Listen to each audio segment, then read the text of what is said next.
नमस्कार दोस्तों, स्वागत है आप सभी का एक बार फिर से राजू सर के नाम से इस यूट्यूब चैनल के अंदर एमसीक्यू वीडियो की स्टडी के अंदर एक और नया एमसीक्यू हम लेके आए हैं एमपीसीएचओ के पॉइंट ऑफ व्यू में। जैसा कि आप सबको पता है कि हम यहाँ पे एमपीसीएचओ का कंप्लीट सिलेबस एमसीक्यू के थ्रू पढ़ने जा रहे हैं और हमने शुरुआत किया था डेमोग्राफी एपिडेमियोलॉजी से, कम्युनिटी हेल्थ से, फिर हमने मैटरनल एंड चाइल्ड हेल्थ के बारे में पढ़ा और चाइल्ड बर्थ के बारे में पढ़ा, न्यूट्रिशन के बारे में पढ़ा।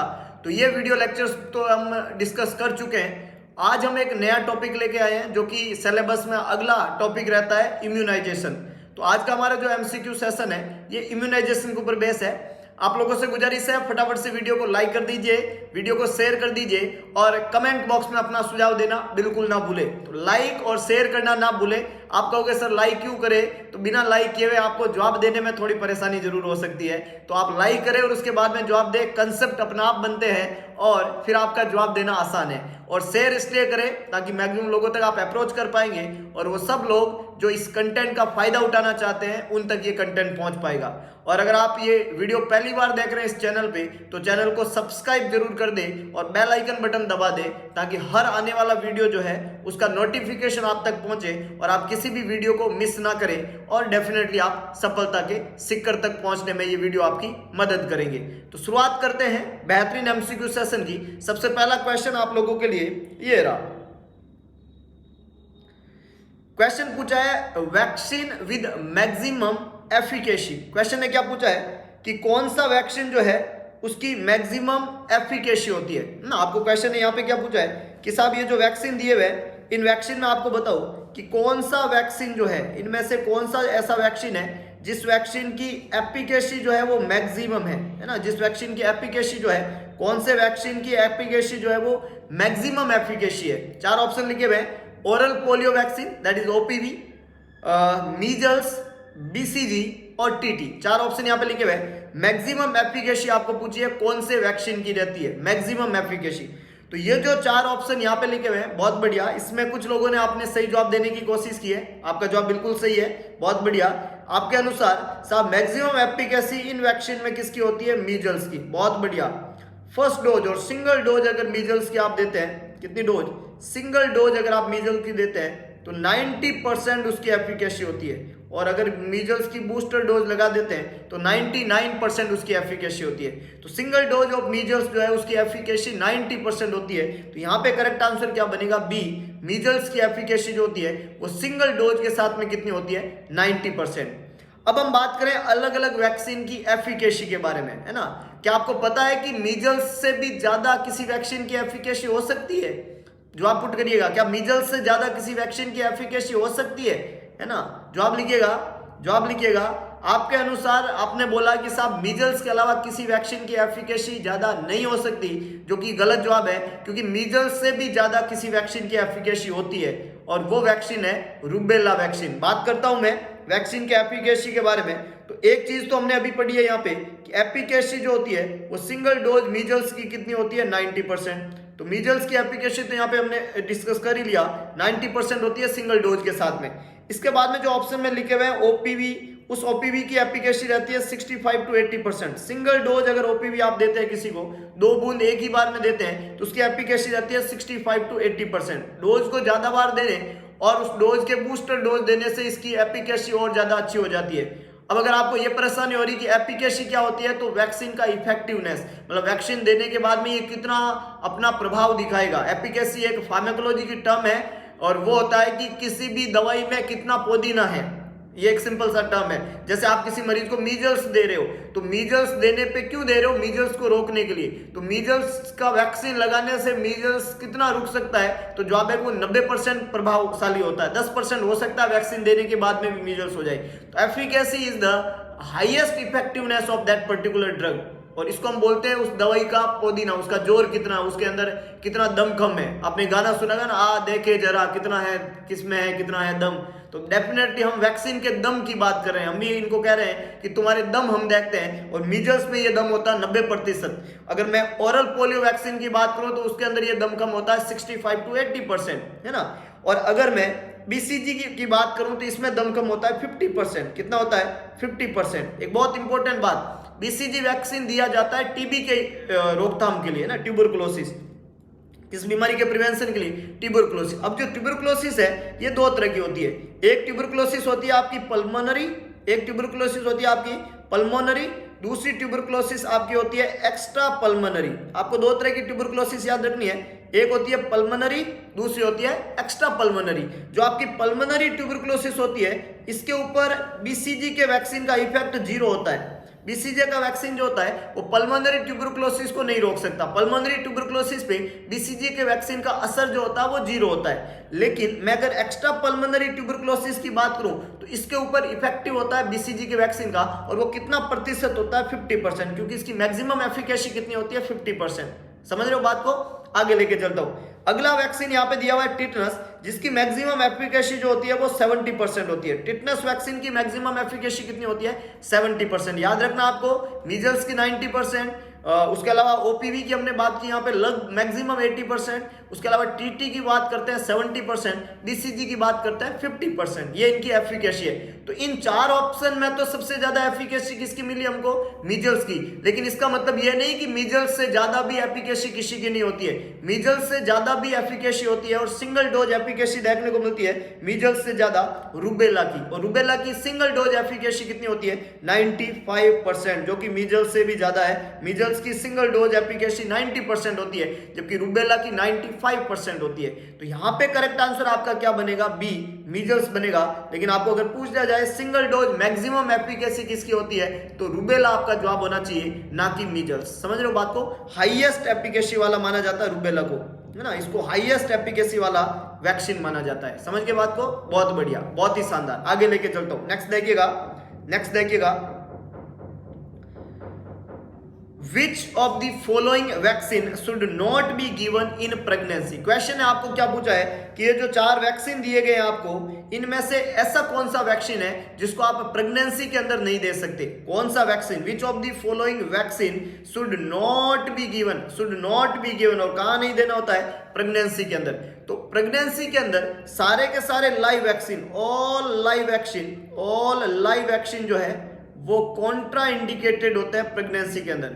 All live vaccine is Contra indicated in the pregnancy. Pregnancy के अंदर जो कॉन्ट्रा इंडिकेटेड वैक्सीन होते हैं वो लाइव वैक्सीन होते हैं। ऑप्शन है हेपेटाइटिस बी, तो हम बात करें हेपेटाइटिस बी वैक्सीन की, ये एक किल्ड वैक्सीन होता है, ये लाइव वैक्सीन होता ही नहीं है, तो इसको दिया जा सकता है प्रेगनेंसी में, ये कॉन्ट्रा इंडिकेटेड नहीं है, क्योंकि हमने बोला all live vaccine are contra indicated in the pregnancy. तो hepatitis B is a killed vaccine, we can give in the pregnancy.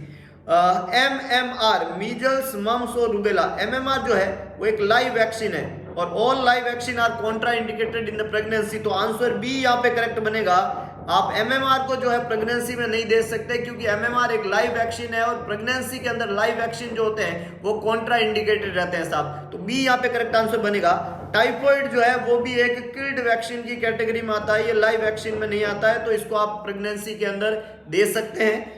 Cholera जो है वो भी एक किल्ड टाइप का वैक्सीन है, और किल्ड वैक्सीन प्रेगनेंसी में कॉन्ट्रा इंडिकेटेड नहीं रहते हैं। All live vaccine are contra indicated in the pregnancy. Measles, mumps, rubella are live vaccine, और we can't give in the pregnancy measles, mumps, rubella. तो correct answer यहाँ पे B बनेगा, ए, सी और डी तीनों ही खोटे जवाब है, क्योंकि तीनों ही किल्ड वैक्सीन की कैटेगरी में आते हैं। बहुत ही बढ़िया, बहुत ही शानदार। आगे लेके चलता हूं, नेक्स्ट देखिएगा, नेक्स्ट देखिएगा, Which is true about BCG? सवाल को ढंग से पढ़िएगा, ढंग से समझिएगा और जवाब दीजिएगा। BCG के वैक्सीन के बारे में कौन सी बात ट्रू है, सत्य है, पूछा हुआ सवाल है। BCG एक इंपॉर्टेंट वैक्सीन है, अभी हमने बात की इसकी मैक्सिमम एफिकेसी 50% होती है, तो इसके बारे में कौन सी बात ट्रू है, कौन सी बात सत्य है। चार बातों की हम यहाँ पे ऑप्शन के साथ में आएंगे, और आपको इसमें से ये बताना है कि BCG के बारे में सही बात क्या है। पहला है कि distil water is use as diluent, जो BCG है उसको डाइल्यूट करने के लिए डिस्टिल वाटर काम में लिया जाता है, ये पहला ऑप्शन कह रहा है। तो आपको पता होना चाहिए कि BCG का डाइल्यूएंट जो होता है वो डिस्टिल वाटर नहीं होता है। BCG का डाइल्यूएंट जो होता है वो नॉर्मल सलाइन होता है। NS में हम BCG को डाइल्यूट करते हैं, डिस्टिल वाटर में नहीं करते हैं। अब सवाल बनता है क्यों नहीं करते हैं, तो अगर आप डिस्टिल वाटर के अंदर BCG को डाइल्यूट करेंगे, और BCG का जो रूट होता है देने का वो हमेशा इंट्राडर्मल होता है, तो जब आप इसको इंट्राडर्मल देंगे, लेफ्ट अपर आर्म के अंदर इसको दिया जाता है, तो जब आप लेफ्ट अपर आर्म के अंदर बीसीजी जो वैक्सीन है उसको इंट्राडर्मली देंगे डिस्टिल वाटर में डाइल्यूट करके, तो वहां पे बहुत ज्यादा इरिटेशन होगा मरीज को, इसलिए डिस्टिल वाटर नहीं यूज करके उसकी जगह क्या काम में लिया जाता है, नॉर्मल सलाइन काम में लिया जाता है। इसलिए पहला ऑप्शन जो है वो बीसीजी के बारे में सही नहीं है। दूसरा है site of injection is cleaned with spirit, जो इंजेक्शन जहां पे आप बीसीजी का वैक्सीन लगाओगे उस वैक्सीन वाली साइट को स्प्रिट से आप क्लीन कर दोगे। ये ऑप्शन भी बीसीजी के बारे में इनकरेक्ट है, क्योंकि स्प्रिट जो है उसको अगर आप अप्लाई करके वैक्सीन लगाते हो तो स्प्रिट जो है वो एक एंटीसेप्टिक या एक डिसइंफेक्टेंट का काम करता है, और वैक्सीन जो होते हैं उसके अंदर माइक्रो ऑर्गेनिज्म होते हैं। लाइव वैक्सीन है तो लाइव माइक्रो ऑर्गेनिज्म है बीसीजी के, तो अगर आप वहां पे स्प्रिट लगा के वैक्सीन लगाओगे तो वो माइक्रो ऑर्गेनिज्म जो है वो खत्म हो जाते हैं, तो इसकी एफिकेसी जो है वो अफेक्ट हो जाती है, वैक्सीन का इफेक्ट बॉडी के अंदर नहीं आ पाता है। इसलिए जितने भी लाइव वैक्सीन जब भी हम लगाते हैं तो स्प्रिट को वहां पे लगाने से अवॉइड करते हैं, क्योंकि उसको लगाने से उस वैक्सीन का इफेक्ट कम हो जाता है, क्योंकि वैक्सीन में प्रेजेंट एंटीजन जो है वो उस स्प्रिट से डिस्ट्रॉय हो जाते हैं। तो ऑप्शन बी भी खोटा है कि साइट के ऊपर अपन स्प्रिट का एप्लीकेशन करेंगे, ये हमें नहीं करना होता है। तो ऑप्शन ए और ऑप्शन बी दोनों ही खोटे जवाब बन गए।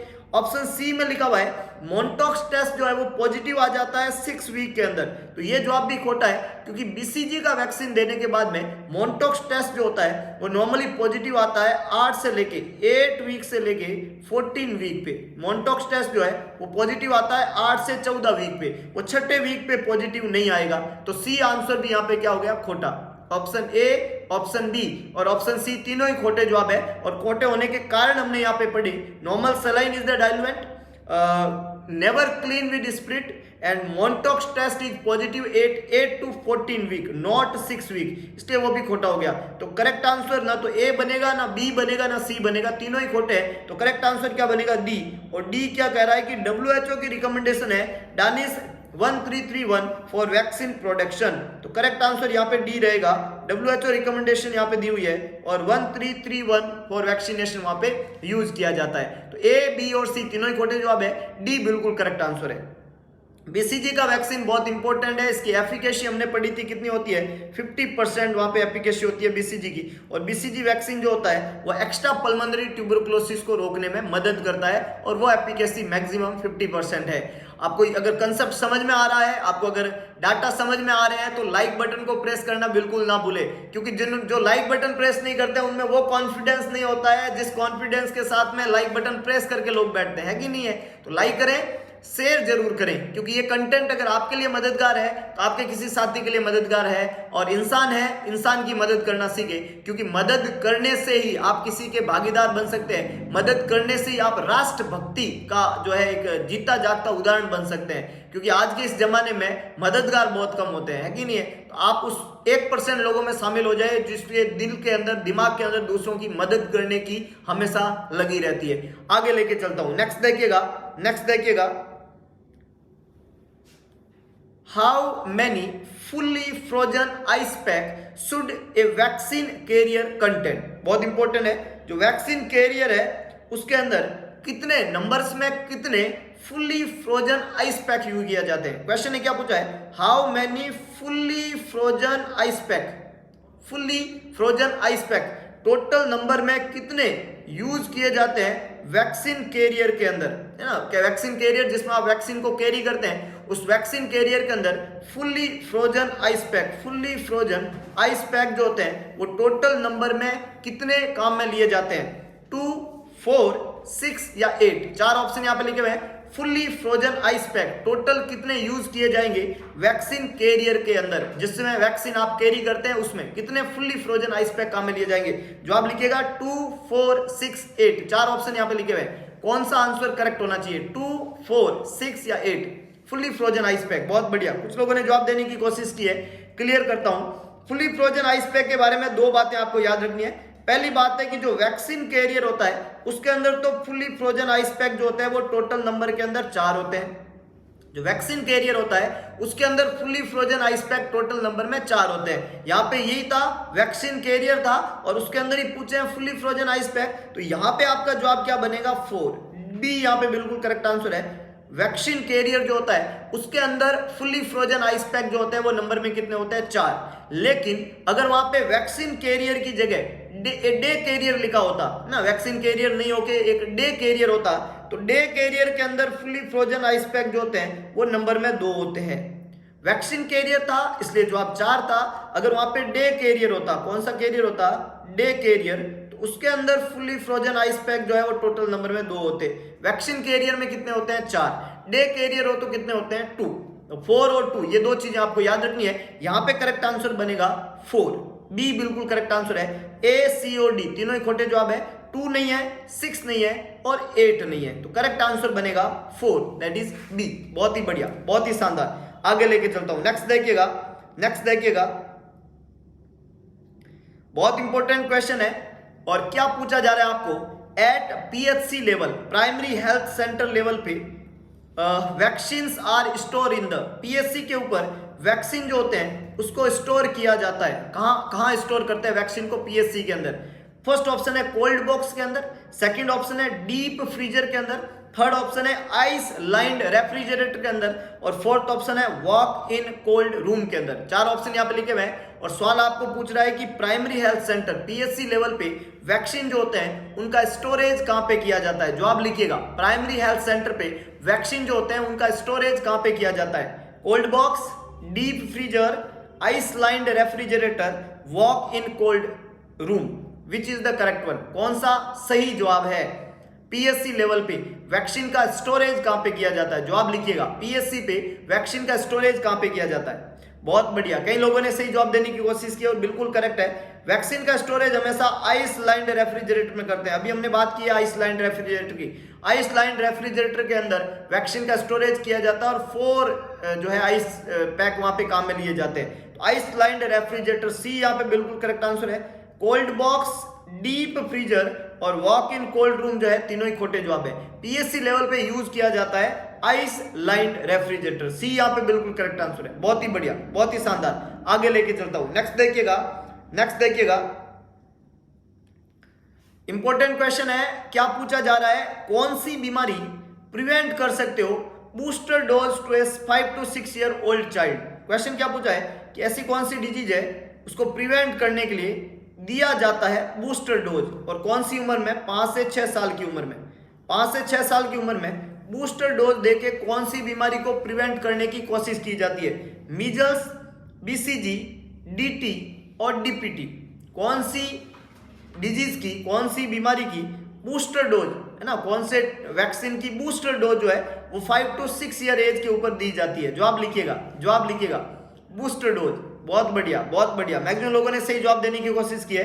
मीजल्स और बीसीजी का बूस्टर डोज नहीं लगता, ये 2 तो खोटी है, और पर्टुसिस का नहीं लगता है। सिर्फ डिप्थीरिया और टिटनस का दिया जाता है, उसको डीटी के नाम से लिखते हैं। मैक्सिमम लोगों ने सही पहचाना है और सही जवाब दिया दिया है। डिप्थीरिया और टिटनस, इन दोनों का बूस्टर डोज लगाया जाता है 5 से 6 साल की उम्र में, और ये डिप्थीरिया और पर्टुसिस को प्रिवेंट करने में काम आता है। तो booster dose used of diphtheria and pertussis at the age of 5 to 6 year, 5 से 6 साल के बच्चे में। तो सी यहाँ पे करेक्ट आंसर है। ए, बी और डी तीनों ही खोटे जवाब है, सी बिल्कुल करेक्ट आंसर है, डिप्थीरिया एंड टिटनस। बहुत ही बढ़िया, बहुत ही शानदार। आगे लेके चलता हूं, नेक्स्ट देखिएगा, नेक्स्ट देखिएगा, एमपीसीएचओ जिसकी प्रिपरेशन हम कर रहे हैं एमपीसीएचओ की। यहां पे एक इंपॉर्टेंट इंफॉर्मेशन आप लोगों के लिए, एमपीसीएचओ की टेस्ट सीरीज, हमने बात की है एमपीसीएचओ के टेस्ट सीरीज की, और हमने बोला है आपको कि एमपीसीएचओ की टेस्ट सीरीज बहुत जल्दी आने वाली है। कहां पे अवेलेबल होगी ये टेस्ट सीरीज, ये टेस्ट सीरीज अवेलेबल होगी नोवल नर्सिंग इंस्टीट्यूट के ऐप के ऊपर।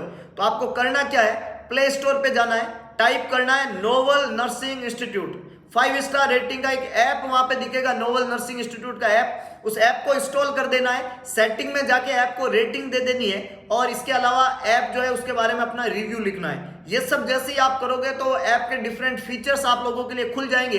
उसके अंदर आपको फ्री टेस्ट सीरीज और वहां पे आपको वीडियो लेक्चर्स अवेलेबल होंगे, जो कि एमपीसीएचओ के एग्जाम में और फ्यूचर एग्जाम में आपकी बहुत ज्यादा मदद करेंगे, like NORCET, PGI Chandigarh, ESIC, DSSB, इन सब एग्जाम के लिए इंपॉर्टेंट है। टेस्ट सीरीज और वीडियो कंटेंट अवेलेबल है। तो आप ऐप को फटाक से इंस्टॉल कर दीजिए और उस ऐप के ऊपर आने वाली टेस्ट सीरीज का बेसब्री से इंतजार करिए। टेस्ट सीरीज बहुत जल्दी रिलीज होने वाली है। एमपीसीएचओ की होल सिलेबस के अकॉर्डिंग टेस्ट सीरीज वहां पे अवेलेबल रहेगी, जिसके अंदर डिफरेंट टाइप के फीचर्स वहां पे आपको देखने को मिलेगी, डिफरेंट टाइप के क्वेश्चंस जो कि एग्जाम में इंपॉर्टेंट रहते हैं, और कवर करने की कोशिश करेंगे उन सारे क्वेश्चंस को जिनको सॉल्व करने के बाद में आप इतने कॉन्फिडेंट हो जाएंगे कि आप एमपीसीएचओ का एग्जाम जो है वो सिर्फ सिलेक्ट ही नहीं होंगे, मैं ये कहता हूं कि आप टॉपर बनेंगे वहां पे। तो अगर आपको इस तरीके का टॉपर कंटेंट चाहिए, स्मार्ट कंटेंट चाहिए, तो बस इंतजार किस बात का है, फटाफट से इंस्टॉल कर दीजिए नोबल नर्सिंग इंस्टीट्यूट का ऐप और टेस्ट सीरीज जो वहां पे रिलीज होने वाली है उसका भरपूर फायदा उठाइए और अपने आप को कॉन्फिडेंट करिए एग्जाम के लिए। इसके अलावा अगर आप ऑफलाइन क्लासरूम स्टडी चाहते हो तो पहुंच जाइए नोबल नर्सिंग इंस्टीट्यूट। ये है लहरिया स्वीट होम के सामने, भगत की कोठी, न्यू पाली रोड, जोधपुर, जहां पे करवाई जाती है conceptual study. Doctor MD sir के द्वारा संचालित इस इंस्टीट्यूट के अंदर कंसेप्चुअल स्टडी पे पूरा जोर दिया जाता है। टेस्ट क्वेश्चंस सीरीज सारी यहाँ पे चलती है, जिससे आप जो है अपना एक बेहतरीन भविष्य निर्माण कर सकते हैं। तो इन्हीं दो इंपॉर्टेंट इंफॉर्मेशन के बाद में आगे लेके चलता हूं नेक्स्ट क्वेश्चन की तरफ। अगला क्वेश्चन देखिएगा, which type of vaccine is MMR? Measles, mumps और रूबेला जो है वो किस तरीके का वैक्सीन है? हमने अभी बात की MMR वैक्सीन जो है वो किस तरीके का है, live attenuated, killed vaccine, toxoid या सब यूनिट। चार ऑप्शन यहाँ पे लिखे हुए हैं। MMR किस तरीके का वैक्सीन है? बहुत बढ़िया, मैक्सिमम लोगों ने सही जवाब दिया, बिल्कुल सही पहचाना है। और हम पहले ही कह चुके हैं कि साहब BCG की बात कर लो, BCG की बात कर लो, OPV की बात कर लो, MMR की बात कर लो, ये सारे के सारे वैक्सीन जो है वो किस में आएंगे, लाइव एटेन्यूटेड वैक्सीन के अंदर आएंगे। बहुत बढ़िया, करेक्ट आंसर यहाँ पे क्या बनेगा, ए बनेगा। MMR वैक्सीन एक लाइव एटेन्यूटेड वैक्सीन है। उसी तरीके से BCG, OPV और MMR भी एक लाइव एटेन्यूटेड वैक्सीन है। तो ये किल्ड नहीं है, ये टॉक्सोइड नहीं है और सब यूनिट नहीं है, ये एक लाइव एटेन्यूटेड वैक्सीन है और इसका फुल फॉर्म है मीजल्स, मम्स और रूबेला, और 3 बीमारियों को प्रोटेक्ट करने में मदद करते हैं। एक और इंपॉर्टेंट बात, MMR का वैक्सीन जो है इसको वैक्सीनेशन शेड्यूल के अंदर काउंट नहीं किया जाता है ना। जो यूनिवर्सल इम्यूनाइजेशन प्रोग्राम है उसके अंदर जो वैक्सीनेशन शेड्यूल दिया गया है, उस वैक्सीनेशन शेड्यूल के अकॉर्डिंग जो है वो MMR जो वैक्सीन है उसको इंक्लूड नहीं किया गया है। वैक्सीनेशन शेड्यूल के अंदर MMR को इंक्लूड नहीं किया गया है, तो उसकी जगह वैक्सीनेशन शेड्यूल में सिर्फ मीजल्स का वैक्सीन लगता है। क्या लगता है, मीजल्स का वैक्सीन। मम्स और रूबेला जो है वो नेसेसरी नहीं है वैक्सीनेशन शेड्यूल के अंदर।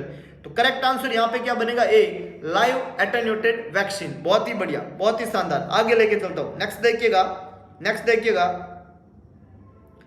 क्या पूछा जा रहा है आपसे। क्वेश्चन ने आपको पूछा कि 0 डोज, क्या पूछा, 0 dose of polio vaccine is in which given, है ना। क्वेश्चन आपको पूछा कि 0 डोज जो होती है, 0 डोज कौन सी डोज, 0 डोज जो होती है पोलियो वैक्सीन की, 0 डोज जब अपन लगाते हैं तो उसको कब दिया जाता है, before giving DPT, at birth, when child is having diarrhoea और when child is having polio. 4 option यहाँ पे लिखे हुए हैं। पोलियो वैक्सीन जो है वो कब दिया जाता है, 0 डोज कब दी जाएगी, है ना, before giving DPT, at birth, when child is having diarrhoea, when child is having polio. What is the correct one? बहुत बढ़िया, मैक्सिमम लोगों ने सही जवाब देने की कोशिश की है और एग्जैक्टली यही सही जवाब है। देखिएगा, पोलियो का जो 0 डोज होता है वो हमेशा बच्चे के पैदा होते ही दिया जाता है। बहुत सिंपल सा कंसेप्ट है ना, एट बर्थ ही देंगे, क्योंकि पोलियो और ओरल पोलियो वैक्सीन और जो है वो जन्म के समय ही बच्चे को दिए जाते हैं, OPV, और उस OPV की जो डोज जन्म के समय दी जाती है उसको 0 डोज के नाम से जानते हैं। ये जो OPV की डोज जन्म के समय देते हैं पोलियो वैक्सीन की, ओरली इसको दिया जाता है, और ओरल पोलियो जो दिया जाता है उसको सेबिन के नाम से हम जानते हैं। और सेबिन जो है वो एक तरीके का लाइव एटेन्यूटेड वैक्सीन है। ये सेबिन लाइव एटेन्यूटेड वैक्सीन है, उसको ओरली दिया जाता है। डोज इसकी 2 ड्रॉप्स रहती है, 2 बूंद जिंदगी की, 2 ड्रॉप्स डोज दिया जाता है ओरल पोलियो वैक्सीन का। लाइव एटेन्यूटेड वैक्सीन है, सेबिन इसकी कैटेगरी है, और इसकी 2 बूंद जो है वो ओरली पेशेंट को दिया जाता है। इस डोज को हम 0 डोज कहते हैं पोलियो वैक्सीन की।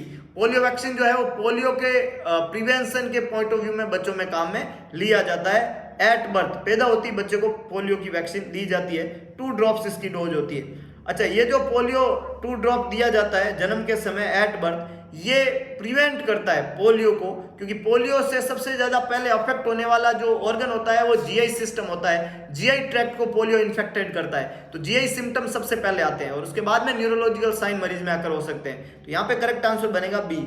ऑप्शन ए, ऑप्शन सी और ऑप्शन डी तीनों ही खोटे जवाब है। बी बिल्कुल करेक्ट आंसर है। बहुत ही बढ़िया, बहुत ही शानदार। आगे लेके चलता हूं। नेक्स्ट देखिएगा hepatitis B vaccine dose schedule in an adult. Hepatitis B का जो वैक्सीन है उस वैक्सीन के डोज का क्या शेड्यूल देखने को मिलता है एडल्ट के अंदर। हिपेटाइटिस बी का जो वैक्सीन है उसकी डोज का क्या शेड्यूल देखने को मिलता है एडल्ट के अंदर। 4 ऑप्शन यहां पे लिखे हुए हैं, 0, 1 और 2 मंथ्स, 2, 4 और 6 मंथ्स, 0, 6 और 12 मंथ्स, 0, 1 और 6 मंथ्स। डोज का शेड्यूल हिपेटाइटिस बी वैक्सीन के डोज का जो शेड्यूल होता है उसकी फर्स्ट डोज को 0 काउंट किया जाता है। फर्स्ट डोज को क्या काउंट करते हैं 0। उसके बाद में फर्स्ट डोज कब आपने दी 0 पे, उसके बाद में सेकंड डोज जो होती है उसकी सेकंड डोज, फर्स्ट डोज जो है फर्स्ट डोज जो होती है उसको क्या काउंट करते हैं 0 काउंट करते हैं। सेकंड डोज जो होती है उसको 1 मंथ पे देते हैं। कब देते हैं 1 मंथ पे, 0 दिन पे फर्स्ट डोज, सेकंड डोज दी जाती है 1 मंथ पे, 1 महीने पे। और थर्ड डोज जो होती है थर्ड डोज होती है first dose 0, second dose 1 month पे और थर्ड डोज जो होती है वो 6 मंथ पे दी जाती है। कब दी जाती है 6 मंथ पे। ऑप्शन ए में 0, 1 और 2 ये खोटा हो गया। ऑप्शन बी में 2, 4 और 6 ये खोटा हो गया।